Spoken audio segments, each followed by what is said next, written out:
হাদিসের মধ্যে আছে পাপ এবং পুণ্যের সাথে লড়াই করে,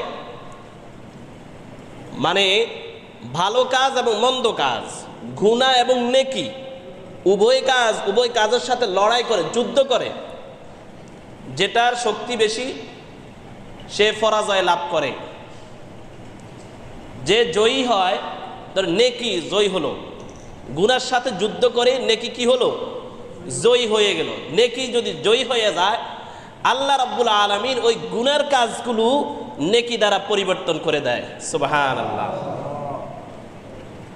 আপনি যে গুনাহগুলো করছেন, এখন নেক বদের সাথে ভালো কাজ মন্দ কাজের সাথে লড়াই করছে। এখন ভালো কাজের কি হয়েছে, জয় হয়েছে।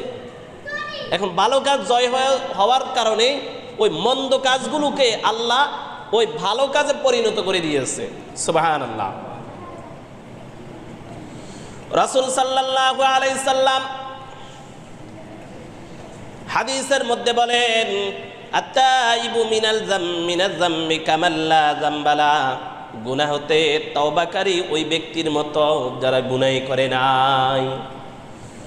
যেই ব্যক্তি গুনার উপরে তওবা করবে আল্লাহর দরবারে, আর অঙ্গীকারবদ্ধ হবে, অঙ্গীকার করবে, তওবা করবে, আর স্বীকার করবে আল্লাহ আমি আর কখনো এই অপরাধ করব না, এবং নিজের অপরাধের উপরে নিজে অনুতপ্ত হবে, নিজের অপরাধের উপরে নিজে লজ্জিত হবে, নিজের অপরাধের উপরে লজ্জিত হবে, অনুতপ্ত হবে, আর আল্লাহর দরবারে দৃঢ়ভাবে প্রতিজ্ঞা করবে আল্লাহ আমি এই গুনাহ করব না, তুমি আমাকে মাফ করে দাও। আল্লাহ অবশ্যই মাফ করে দিবে, এমনভাবে মাফ করে দিবে সে যেন কখনো গুনাহ করে নাই। সুবহানাল্লাহ।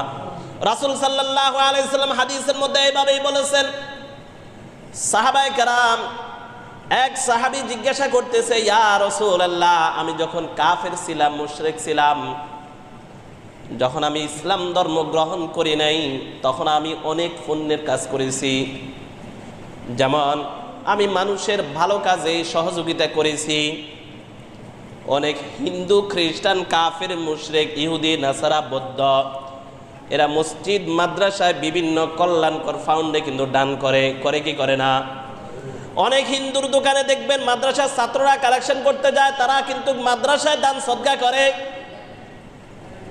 ও মুসলমান, আল্লাহর গোলাম, সেই ব্যক্তি কাফের থাকা অবস্থায় মুসলমান হওয়ার আগে কিছু কল্যাণময় কাজ করছে। রাসূল সাল্লাল্লাহু আলাইহি সাল্লামকে জিজ্ঞাসা করলো, ইয়া রাসূলুল্লাহ, আমি কি সেইগুলোর প্রতিদান পাবো কিনা?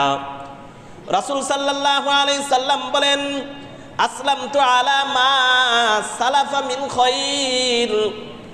রাসূল সাল্লাল্লাহু আলাইহি সাল্লাম বলেন, তুমি সেই সব ভালো কাজ করছো, যেসব ভালো কাজ করছো সেই সব ভালো কাজ নিয়েই তুমি মুসলমান হয়েছ, সেই সব ভালো কাজ নিয়েই তুমি ঈমান গ্রহণ করেছ, কালিমা পড়েছ।